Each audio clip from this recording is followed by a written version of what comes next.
Tout ça pour vous dire que on a l'impression que d'abord et tout le monde le sait, il a changé. Kita a changé sans arrêt d'entraîneur. C'est impossible. C'est impossible de construire. C'est impossible de construire sur le long terme. Il y a eu René Girard, il y a eu Baptiste Gentili, il y a eu Antoine Comboiré. Et donc déjà au départ, les fondations sont pas bonnes parce que quand vous n'êtes pas d'accord avec Valdemar Kita, et je suis modéré. Valdemar Kita, il fait partie avec Jean-Michel Aulas à une certaine période de notre vie, Jean-Claude, où c'est son pognon. Il a amené son argent. C'est lui qui investit avec ses propres sociétés, c'est un argent. Donc déjà, c'est respect. Oui, mais est-ce que ça l'exonère des mauvais résultats? Attendez. Non, j'essaie de parler du personnage, parce qu'on parle beaucoup de Kita. On essaye de critiquer Valdemar Kita. Il est arrivé à Nantes, il a racheté Nantes, il rajoute de l'argent régulièrement, sauf peut-être que le fait de changer sans arrêt d'entraîneur, parce qu'il n'est pas d'accord avec les entraîneurs, parce que les résultats sont mauvais, tout ça, je le répète, c'est une construction qui date depuis 3-4 ans. Ça date pas. C'est pas la finale de la Coupe qui les a plombés. C'est ce qui s'est passé. Une mauvaise gestion, peut-être. Une gestion consanguine, peut-être. Sportive, voilà. Sportive et psychologique, peut-être. Je peux comprendre son état d'esprit. Ce type de discrimination doit être condamné. C'est une plaie, le racisme, pas que dans le foot et dans notre société. Je peux comprendre son dégoût. Enfin, il n'est pas parti parce qu'il est toujours sous contrat. Mais à un moment, il faut que les responsables prennent le taureau par les cornes aussi. C'est comme en Italie. Si les clubs ne sont jamais sanctionnés, si les gens qui les insultent les joueurs ne sont pas sanctionnés non plus ou exclus, comme c'est le cas en Angleterre. En Angleterre, il y a un mec de la sécurité qui rentre, qui vous expulse, vous êtes expulsé à vie surtout.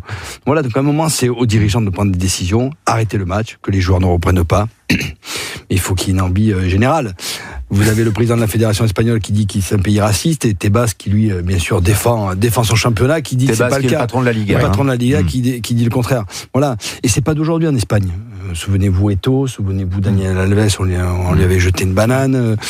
Alors moi j'ai joué à Valence en Espagne. Voilà, j'allais vous poser la question. Jocelyn Gloma, je n'ai jamais rien entendu, j'ai pas vu Jocelyn, j'ai pas entendu des critiques ou des ni à Valence, ni sur les terrains adverses. Ni à Valence, ni sur les terrains adverses. Voilà, je pense qu'ils ont ciblé Vinicius pour le faire dégoupiller. C'est pas les bons arguments, je le condamne totalement, mais il faut sanctionner ces gens-là parce qu'on est capable de le faire. On a les vidéos.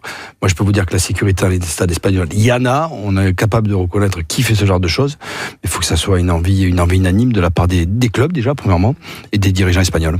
Mission impossible n'existe pas pour les Rochelais. On se souvient du match face aux Toulousains. Les Toulousains qui avaient été battus par le Leinster. On s'était dit, oh là là, comment ils vont faire ces Rochelais à la Viva, sur le sol des Irlandais, menés 17-0 à 14 contre 15. On se dit que là, ça va être la déculottée, sinon la leçon. Alors moi, j'étais pas devant ma télé en famille, mais sur les demi-finales de Pro D2.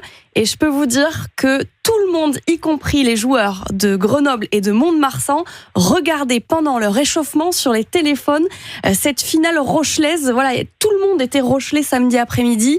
Et bien moi, comme tous les autres, j'ai pris mon téléphone, je suis partie de l'hôtel, ça faisait 17-0 avec ce carton jaune. J'arrive, je vois 26-27, il reste 4 minutes à jouer. Je me dis, mais qu'est-ce qui se passe? Et là, tout le monde était en apnée, c'était irrespirable. Et puis après, c'est magnifique, ces images de joie. J'ai même vu, et ça m'a marqué, le procureur de La Rochelle qui a fait un tweet pour dire que ça avait été des festivités incroyables, qu'il n'y avait eu aucun débordement à La Rochelle. Je crois que c'est aussi à souligner, parce qu'au-delà de l'ampleur de la ferveur populaire, c'est aussi savoir faire cette fête après dans ces conditions-là. Enfin, tout est magnifique, et donc oui, évidemment que ça va directement au panthéon du sport français.